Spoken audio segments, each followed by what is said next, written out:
Pag-upong ang bungad talaga kaagad ng presidente kay Martin is, Martin, kayo ni Saldi, ilan bang bahay sa Forbes ang gusto nyong bilhin?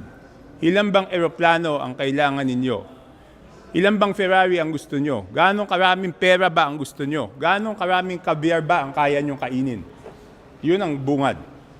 Yun yung opening statement nung pag-upong, nung November 24. Tsaka pa lang niya sinabi na sobra na kayo. Lahat ng pera, kinukuha niya. Pero yan yung opening statement niya. Yan yung unang-una sinabi niya na hindi ko dinidisclose kasi sabi ko napaka sakit ng mga salita, di ba? Ibig sabihin, ang unang isip ko, ulitin ko, papagalitan mo pala to, bakit sinama mo pa ako dito? So yun. So kaya makikita mo, puro sabi, di ba? Sabi ni Pangulo. And ang daming instances na kahit dito sa Congress, palagi niya, kaya minsan nagtatalo kami, because sinasabi niya, pag nag-uutos siya, hindi ko naman ito gagawin kung walang utos sa taas eh. Ako naman, ang sinasagot ko nun,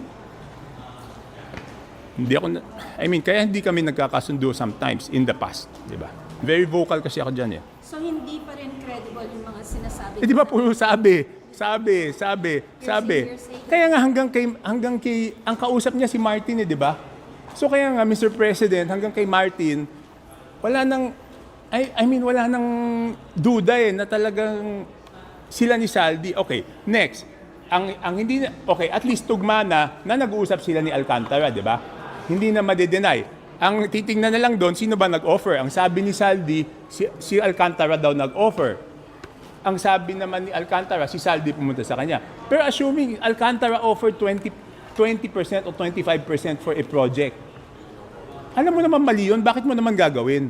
Di ba? Assuming si Alcantara nagbigay nun o inoperan ka, bakit ka naman papayag? Tapos, simula pa lang, 2 billion na a month. Wow. Terrible. Ulit, sasabihin ko, di ba parang pareho yan eh, di ba? Yung boss, hindi naman pwedeng walang natanggap. Pareho sila eh, di ba? Ang sinasabi ni Martin, wala siyang natanggap. Ang sinasabi ni Saldi, wala siyang natanggap. Eh silang dalawa ay nagtuturuan eh. Di ba may pera eh. So definitely, isa sa kanila, may natanggap. Pero ngayon, parehong sinasabi na walang natanggap. Eh, saan napunta yung pera? Di ba sabi ni Saldi, natanggap niya yung pera, pero binigay niya kay Martin at walang natira sa kanya. Sabi naman ni Martin, malinis konsyensya niya at wala siyang natanggap. Eh, saan napunta yung pera? Silang dalawa lang naman nagtuturuan. So, between the two of them, talagang may pera between the two of them. Ang aalamin na lang, magkano ba yung kay Saldi doon? Magkano ba yung kay Martin Romualdez doon? Hindi ka panipaniwala yung mga ibang sinasabi? Eh, di ba puro sabi? Wala naman siyang sinabi, wala naman siyang masabi na direkta, di ba? Puro ang sinasabi niya, puro sabi ni Martin Romualdez, meron si Pangulo dito. I don't know kung ano yan. Kasi nga sa harap ko sinabi mismo, na sabi niya, Martin, wala akong natatanggap dyan. Yan yung sinabi. Alam mong wala akong natatanggap dyan.